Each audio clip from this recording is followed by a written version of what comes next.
That you often find now that when police attend an incident or the scene of a crime, they would tend to activate their body-worn camera. I understand is that anything that is collected on that body-worn camera is likely going to be forming part of the police brief of evidence against that individual. There is quite a lot of relevance to that body-worn footage because that's usually taken essentially immediately after or at a short time after an alleged incident that has occurred. If somebody is feeling like they should speak to the police because they might look guilty because they're not speaking to the police, is that a real thing where people that are choosing to remain silent could be interpreted? I can understand why an individual might feel that way, but the laws here is that an individual has a right to remain silent.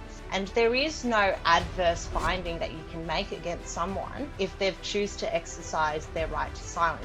There's only in exceptional circumstances where you are required to speak to the police, and that's usually in circumstances where police are investigating a very serious indictable offence. I've had a client where he had been charged with a series of quite serious domestic violence offences. So then the police originally refused bail, and then I applied for bail, and I had to come up with a stringent list of bail conditions in order to satisfy the court and the police that he would not be a risk to the complainant and to society if he was released out on bail. So Julianne, thanks for coming on the show. I think there'd be a lot of people interested in this question. What should you do if the police arrest you? What are the very first things that you should be thinking of if the police approach you and place you under arrest? Hello, Hader. Well, there's a few things that we should kind of just note first. When they arrest you, they should be introducing themselves, their name, their rank, their place of duty, and they should also be giving you reasons as to why they're arresting you. Now, when the police arrest you, that you're under arrest, and they'll probably say that you have the right to remain silent, you have the right to contact a lawyer, you have the right to contact a friend or relative, you have the right to request an interpreter, and the right to medical attention. It may be the case that they say that when they've arrested you, or they might also just say that when they're taking you to the police station. Now, there's things that you kind of just need to take into consideration when the police are arresting you. Firstly, you shouldn't be resisting or hindering an arrest because it actually is a criminal offence in itself. So even if the police tell you that you're under arrest for an alleged offence, and even if you know that you're innocent, even if you resist the arrest from the police, know that you could be potentially charged. So it may be the case that you just need to cooperate and attend the police station with the police. So those are the kind of things that the police would initially say to you before you're arrested. Okay, so if they've arrested me for an offence and I know in my mind that I haven't done it, if they've said that I've been shoplifting or, I don't know, public urination or whatever it is, if I know in my mind that I haven't done it and they are forcing me to put on handcuffs and go into the police car, are you saying that I still have to comply? You do, because again, if you hinder the arrest, if you try and break free from the police and run away, if you put on a struggle, and the worst case scenario, if things escalate and there is a scuffle with the police, you are very likely going to be looking at a potential further criminal charge of hindering arrest or even assaulting a police officer. So even though when the police arrest you and you know yourself that you're innocent, you do have to comply, or else you could be potentially facing a criminal charge of resisting arrest. Okay. And when they are arresting you, I just need to know, are they going to tell me that I have the right to remain silent? Is it just like the movies? And if they do, like, what does that even mean? So when they arrest you, it's not like you're automatically going to be charged with a criminal offence. It may be the case that they're just taking you to the police station to then conduct a formal investigation process with you. So just because they've arrested you does not mean that you're automatically guilty or going to be charged with something, criminal offence. It's just the fact that the police are essentially telling you, you're under the arrest, we're investigating you for a certain allegation, we're going to take you to the police station, and that's when they'll kind of introduce you to the formal investigation process. Now, the police should say that you do have the right to remain silent. And when you do get taken to the police station as well, they'll they'll have the opportunity to actually explain your rights again to you. Okay. And again, I should be following the police orders. If they have asked me to come into the police station, I should just be saying, yep, I'm going to come with you. Essentially, yes. Even if you can even say that you object to the arrest, but even then, it's not like even if you raise that objection, the police are going to let you go.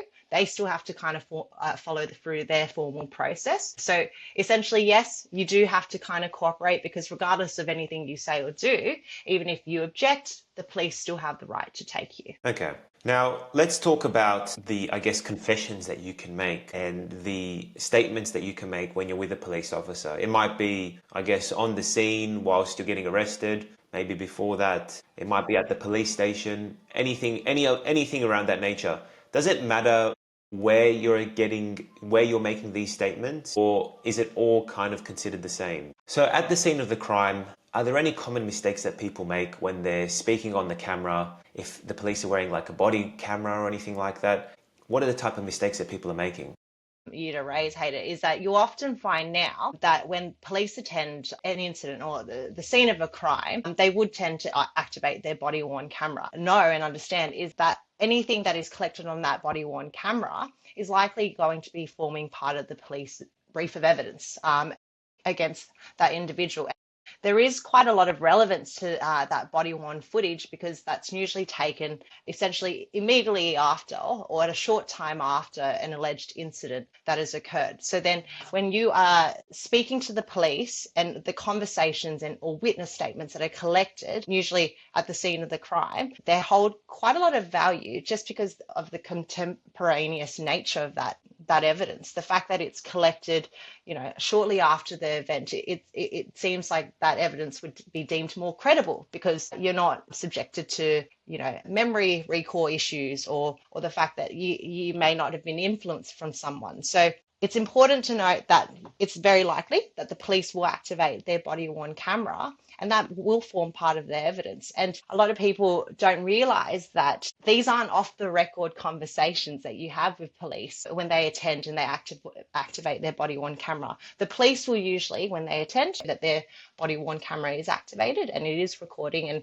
anything they say in there as well could be used as evidence against them. So they're not off the record conversations, and again that can form part of the evidence against them. And again, if you make omissions when the police are talking to you, that could form part of the evidence against you as well. When you say off the record, can you clarify what that means? When the police attend the scene of the crime, if they're not in this formal interview room, anything they say to the police may not be used against them or may not be recorded. But that's not usually the case. So the body worn footage that is collected can certainly form part of the evidence against police, or even the notes that police take. If the police don't have their body worn camera activated, they're usually taking notebook entries at the scene or at the event, and that could form part of a police officer's statement later on. And these notes can be used later on to kind of form part of the whole collective brief of evidence against an individual. I think a lot of the questions that we get around speaking to the police largely come from concerns about not speaking to the police and what that means for a person. If somebody is feeling like they should speak to the police because they might look guilty because they're not speaking to the police, is that a real thing where people that are choosing to remain silent could be interpreted negatively by the police? But the laws here is that an individual has a right to remain silent. And there is no adverse finding that you can make against someone if they've choose to exercise their right to silence. There's only in exceptional circumstances where you are required to speak to the police. And that's usually in circumstances where police are investigating a very serious indictable offence. So essentially a very serious criminal offence. And if it's the case that they suspect that you have information that is relevant to this allegation that they're investigating, and if you refuse to give that information, the police will issue something called a special caution, where they're saying that if you fail to give this information to us now, and this matter proceeds to a hearing, the court could make an adverse finding against you. Now, when the police give you this special caution, that has to be done in the presence of a lawyer.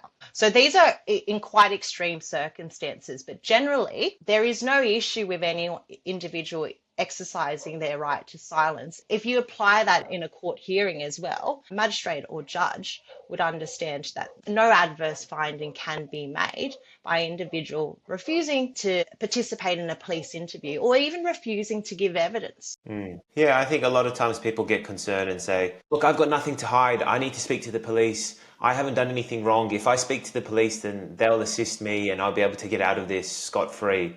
Would you recommend it in those situations? I think that's a common misconception that a lot of individuals have when they're faced in that scenario, because they think that if I can, cooperate with the police, if I can present my side of the story, my version of the events, if I deny these allegations made against me, that the police won't proceed to charge me. But that's not really the case, because most of the time the police are responding to an allegation that has been made against an individual, and they do need to investigate it. And just because you say that you haven't done it doesn't mean that the police are just not going to charge you. You have to go through this formal investigation process, and most of the time when it comes to situations and allegations against someone, if it's just one person's word against the other, it may be the case that the police are likely going to proceed to charge that individual and leave it for the court to actually test that evidence instead. So then a lot of times when people are in that situation and they think, if I can communicate my version of the events, maybe the police won't charge me, or maybe I might be granted bail. But you have to be very cautious in those scenarios as well, because if you say certain things and if you're not familiar with the process and if you're not familiar with the law, you could actually put yourself at a disadvantage if you say, or you accidentally make an omission to something, or you give them further information that could be used as evidence against you later on. So let's talk about that structured interview where you are speaking to the police. What exactly happens in that interview? Because I've only got images of, what you see in the movies with that interrogation light in the middle. The And you're swinging sitting light across from the bulb. police officer, and there's like good cop, bad cop, and they walk in and then there's one guy behind the glass. So what actually happens in those interviews, and can you have your lawyer You present can, there? but you often find that most lawyers just don't really attend the police stations anymore, because most of the lawyers' advice to individuals in this situation is don't participate in that interview. Just before we get into what happens in that interview, I think we should also just mention you also have the right to refuse to be interviewed. You don't even have to go into that interview room. You can tell the police, I do not wish to participate in an interview. Even if the police say, oh, okay, how about we just go into the interview room and we just put that on record? You don't even have to be in that room. You can make sure you communicate to the police, I do not wish to participate in that interview. I don't want to go in the interview room, and they should just make that notation down. Now, in circumstances, let's say if you do proceed to have an interview with the police, there will usually be 2 police officers there. There will usually be a device that is recording that conversation. And essentially there is one main police officer who's asking questions. You'll have the introductory questions, what is your name, date of birth, and then just further information in terms of, okay, what is your relationship to maybe the complainant, and some background questions. And then they'll kind of go through and kind of ask about, what's happened on, this date and this time, and to get those versions, and then try and get, the defendant's side of the story or their version of events. And then it may be the case they might just then put it to them that they allege that, so-and-so has happened at this time, to then get the response and reaction from the defendant, and then kind of put to them whatever allegations they're kind of raising. And it may be the case they might also just raise some evidence that they've accumulated on their way, to just, again, get the reaction and the response from the defendant. When you're in that interview room, everything that you say or do is recorded, and there's a video recording as well. So your reactions as well, or captured in the camera, that could be again used as evidence against you later on. Yes. What kind of things do people say during these arrests that could hurt their cases? Have you got any examples of anything like that happening? A lot of times that people make admissions. Police will put to them, so and so has happened. So you've assaulted this person on this day and time. And a lot of the times people actually make admissions to those offences. So then when they make these admissions, it's essentially securing a guilty plea, essentially. Not all the time. If it's the case that you are making admissions, it is very likely that it's going to be very difficult or impossible to defend the case later on.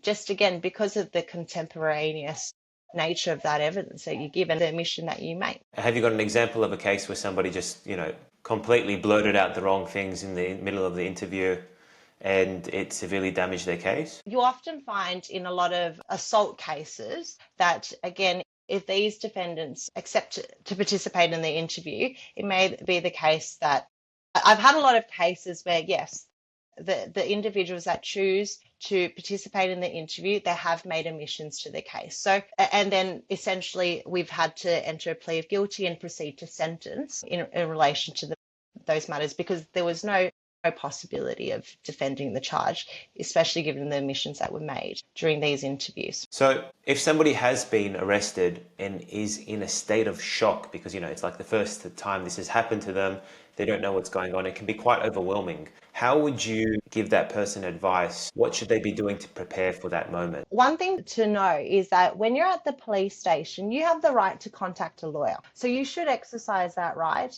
There are a lot of law firms that have a 24/7 hour service. So even if it's after hours, even if it's late at night, it may be the case that the police officer may be able to connect you to one of these firms. And a criminal lawyer will be able to speak to you and just give you advice in terms of whether or not you should participate in the interview, just giving you a recap of your rights as well.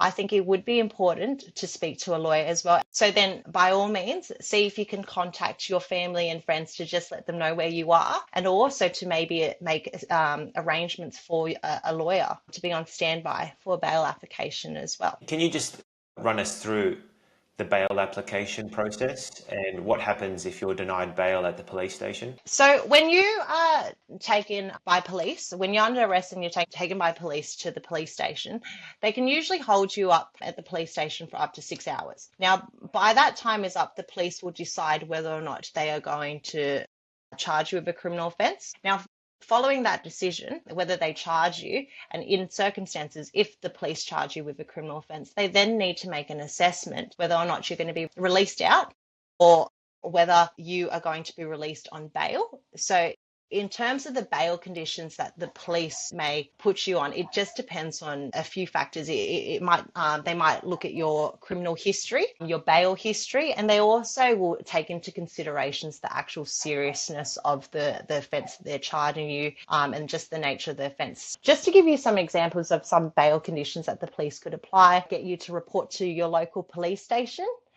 every day of the week, or 3 days a week, once a week. They could even put a curfew on you. They could require you to live at a certain address. They could put conditions similar to an apprehended domestic violence order as part of the bail conditions as well. In circumstances where an offence is that serious and the risks are so high, it may be the case that the police will refuse bail. So what happens then is that person is held in custody until that person is before the court on that day. If it is occurring after hours, though, that person is going to be before a court the following day, where then that person is then able to apply for bail before a magistrate. It will be up to their decision whether or not they want to apply for bail, and then it will be the magistrate's determination whether that person will be released out on bail as well. And that's why it's also important to be connected to a lawyer, because it may be the case you might require that lawyer's assistance to prepare an urgent bail application for you. In the instance that you can't get out on bail, what are you facing? What would happen? Before a court the following day, where then that person is then able to apply for bail before a magistrate. It will be up to their decision whether or not they want to apply for bail, and then it will be the magistrate's determination whether that person will be released out on bail as well. And that's why it's also important to be connected to a lawyer, because it may be the case you might require that lawyer's assistance to prepare an urgent bail application for you. You'd be held in custody until essentially the completion of your matter. So if you are refused bail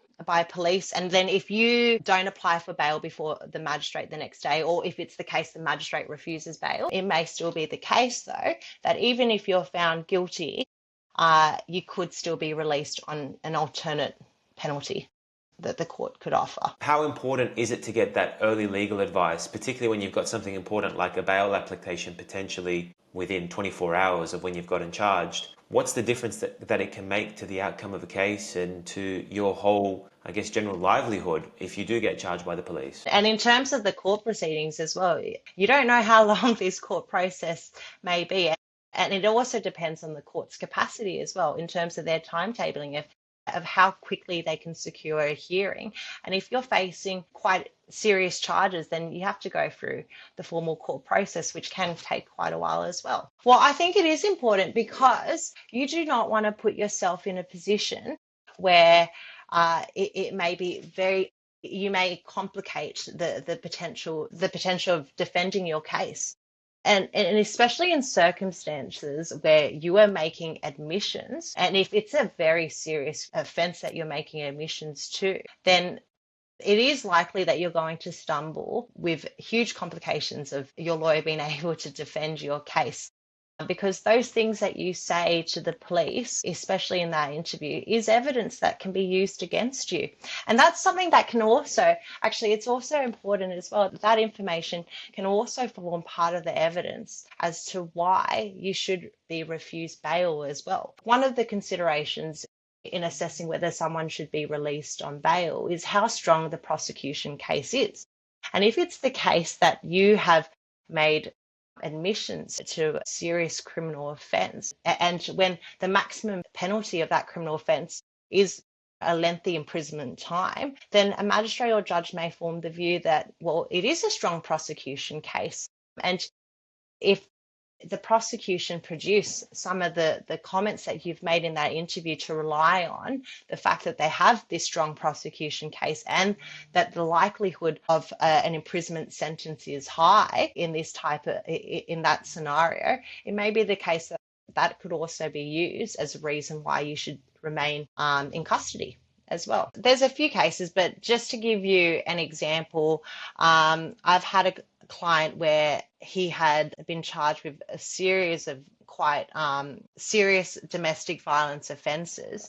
So then the police originally refused bail, and then I applied for bail, and I had to come up with a stringent list of bail conditions in order to satisfy the court and the police that he would not be a risk to the complainant and to society if he was released out on bail. So some of those conditions was living in a different state to the complainant, reporting to the police station, I think 3 times a week, and abiding by the strict conditions of the AVO that was in place at the time.